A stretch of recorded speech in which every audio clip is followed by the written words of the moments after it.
Hi everyone, this is Roscoe with my latest pickup.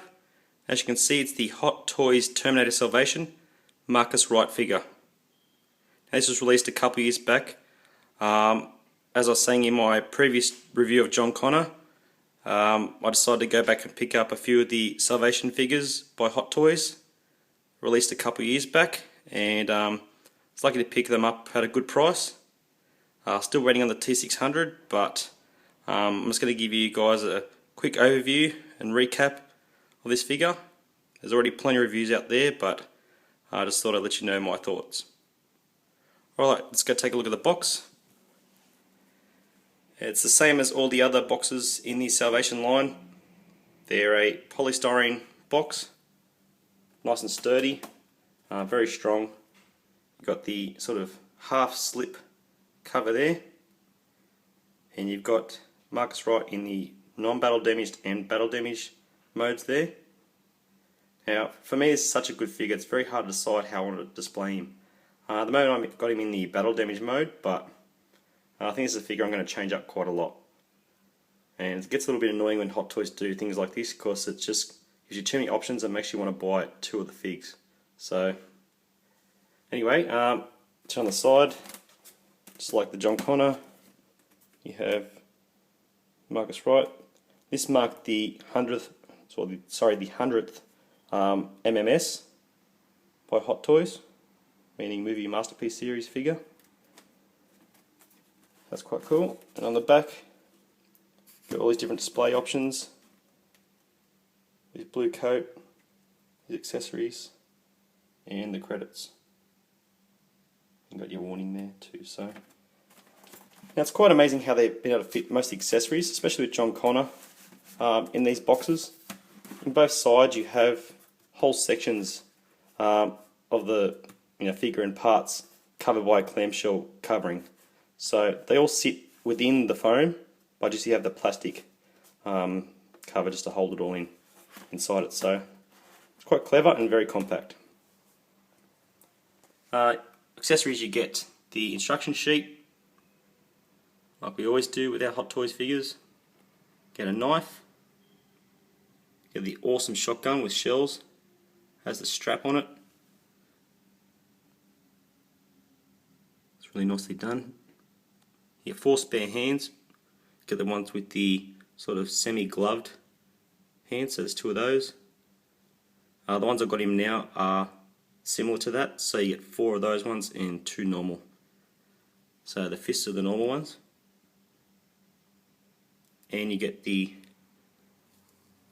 non-battle damage head sculpt. Now, one of the reasons in particular also of me passing on this figure to begin with, it's something I really wanted, but looking at the pictures, at the time I didn't realise they were proto pics. Quite a few years back, I thought once they released the images that's how it was going to be. And looking at it, it looked terrible, looked nothing like the actor to me, so that's one reason why I deliberately passed on the figure. But seeing people's reviews lately and people post things on Facebook occasionally of these figures, sort of sat back and thought, wow, that's actually not bad. And then you look at the pictures of it online again, the proto pics, and it looks way off. So it turned me off it, but actually what you see in the proto pics is not actually what you get. So I think that's a pretty good likeness to Sam Worthington. Not 100%, but it's very, very good. And I thought worthy to go in my collection, as the proto image was not going to go in my collection. I was just going to leave that. So just wait till things come out and see it in hand. Usually they end up a little bit better. In this case, a lot better. So that's the head sculpt if you want him posed with the blue outfit. So the non-battle damage sort of look, how it looks in the film. And you've got this spare torso section there which holds the leather jacket which I have him with. And you also get your spare hand pegs which are in there as well. So this part sits within the front of the box, whereas the figure sits in the back part of the box. You get your traditional Hot Toy stand, Terminator Salvation, Marcus Wright. You've got his sort of pants there. Boots are, pretty covered up. Got all that buckles and strapping around there, which you didn't notice in the film. It's very dark in certain parts, you don't get to see all this stuff, and you've got some nice weathering on the boots especially.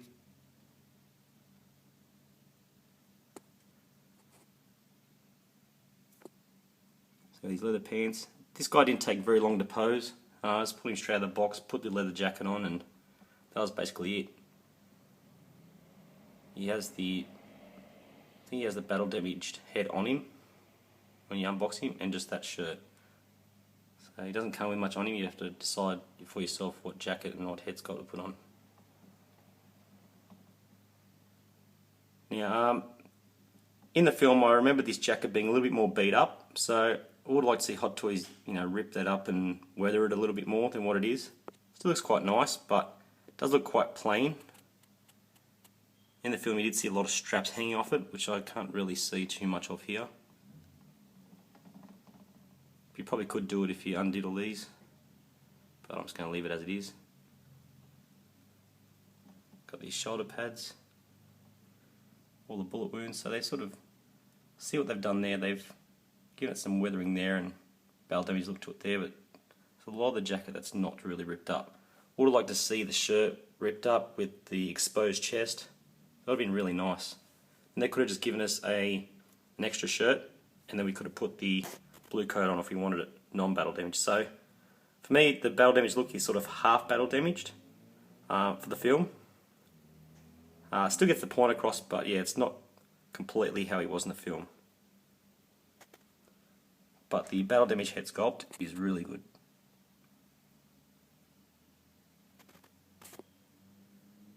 All that weird sort of texturing to the endoskull that he has in there. All the blood look. It's really well done. So yeah, so overall I've decided with this look for the time being. Probably will change to the clean when I get a little bit bored of it, and then I'll probably end up switching it back, as we do with figures. With this figure, it's slightly different to John Connor and a few of most of the other posable figures we get. It has rubber arms, which, sorry I can't get that jacket off to show you guys. Maybe you can see a little bit through this back section here. And if you look through, you can sort of see where the rubber arms been weathered and battle damaged. So that's one thing they've done really nice. Would like to, as I said, we'd like to see in the chest done the same, but all through the rubber arms you actually get to see these big chunks taken out and cuts and blood all through the arm. So it's actually pretty clever how they've been able to do that through the rubber skin. And it looks pretty good. It doesn't look like it's going to tear in a hurry either. Like, people worry about tearing or cracking in rubber bodies, and despite all the cutouts on the rubber, it doesn't look like it's going to split at all. That's to me anyway. So if you have him without the jacket on, you get to see all that beat up look in the arms, and they are rubber, so there's no joints in them.